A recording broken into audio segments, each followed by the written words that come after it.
สบายดีเนาะทุกคนวันนี้เราสิพามาเก็บเห็ดเปลืองคือเก่าเฮิ่งระบริมาเก็บมันออกมีแต่ดอกใหญ่ๆทุกคนเราสิพาเบิ่งนี่ดอกบักใหญ่มันโลอดนี่เห็นบ่เฮิ่งแล้วเราบ่ได้มาเก็บมันออกอยู่บ่หลายมีแต่ดอกใหญ่ๆ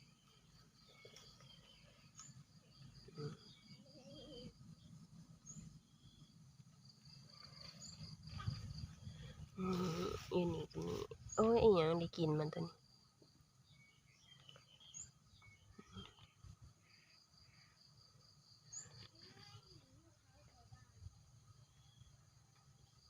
เก็บกันเลยเนาะทุกคนใส่ถุงมือหนึ่งเอามือถือตะกร้ามาเนาะเขาคิดว่ามันบ่มี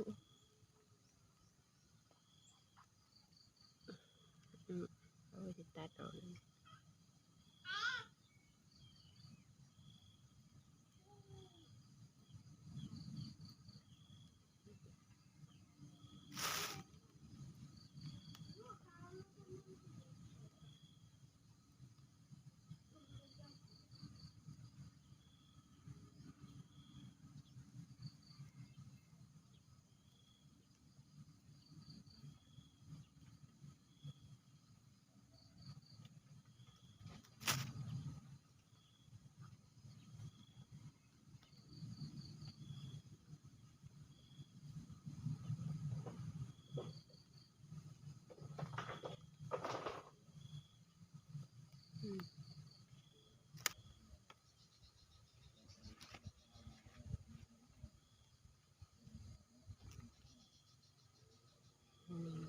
อันนี้งามๆเลยเนาะทุกคน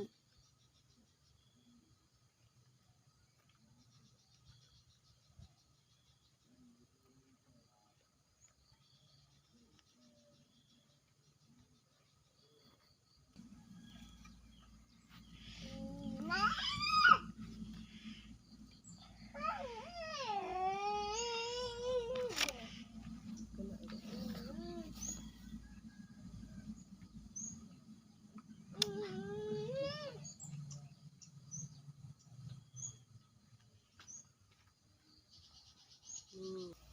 แล้วก็ตัดแล้วก็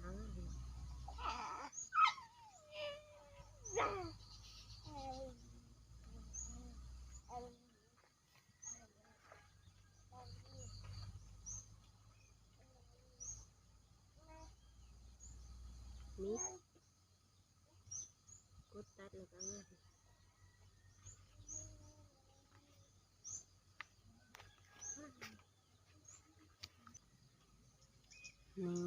ดอกใหญ่เกิ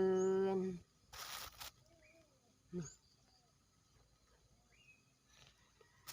เนาะแกงแกงเลยเอาไปเห็ดเมนูยังได้เนี่ยทุกคนบอกในเด้อนอกจากแกงมันเอาไปเห็ดเมนูยังแน่ได้เห็ดเพื่อน